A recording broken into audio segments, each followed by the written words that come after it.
The child lies on the shore. All around him the beach is littered with the wreckage of the boat and the wreckage of its passengers. Shards of decking, knapsacks cleaved and gutted, bodies frozen in unnatural contortion. Dispossessed of nightfall's temporary burial, the dead ferment indecency. There's too much of spring in the day, too much light. Face down, with his arms outstretched, the child appears from a distance as though playing at flight.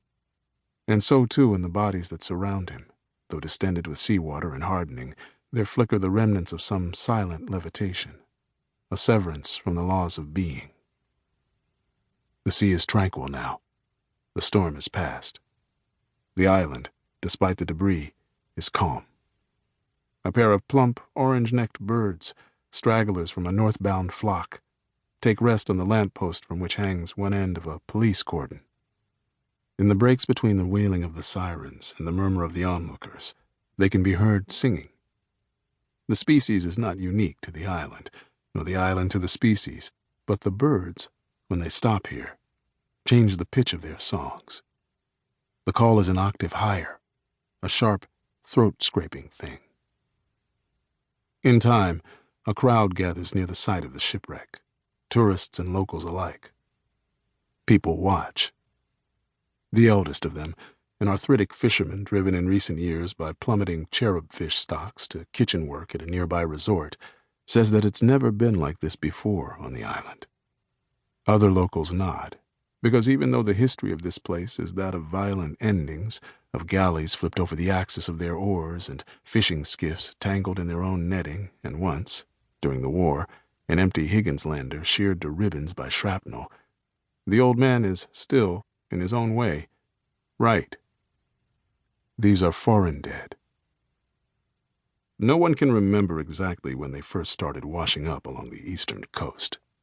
But in the last year, it has happened with such frequency that many of the nations on whose tourists the island's economy depends have issued travel advisories.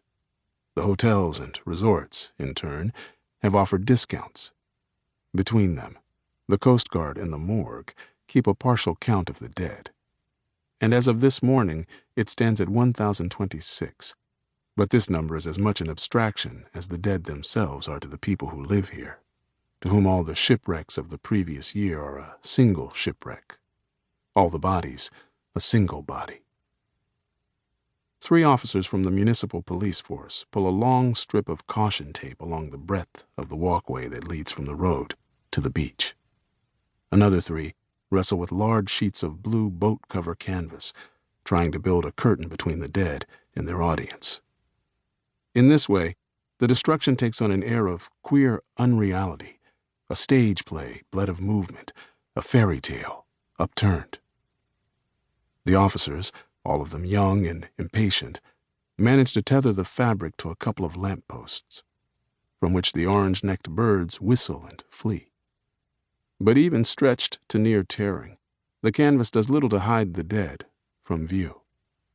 Some of the onlookers shuffle awkwardly to the far end of the parking lot, where there's still an acute line of sight between the draping and 4 television news trucks.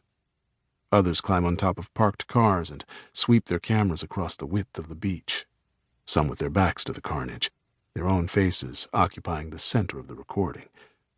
The dead become the property of the living. Oriented as they are, many of the shipwrecked bodies appear to have been spat up landward by the sea, or of their own volition to have walked out from its depths and then collapsed a few feet later. Except the child. Relative to the others, he is inverted, his head closest to the lapping waves, his feet nestled into the warmer, lighter sand that remains dry even at highest tide. He is small, but somewhere along the length of his body marks the sea's farthest reach. A wave brushes gently against the child's hair. He opens his eyes. At first, he sees nothing, his sight hampered by the sting of salt and sand and strands of his own matted hair in his eyes. His surroundings appear to him as if behind frosted glass, or on the remembering end of a dream. But other senses awake. He hears the sound of the sea, tame and metronomic, and beneath that, the hushed conversation of two men, inching closer to where he lies. The child blinks the silt from his eyes. The world begins to take shape. To his left, the beach curves in a long, smooth crescent until it disappears from view behind the rise of a rocky hill lined with thin, palm-like trees. It is a beautiful place, tropical and serene.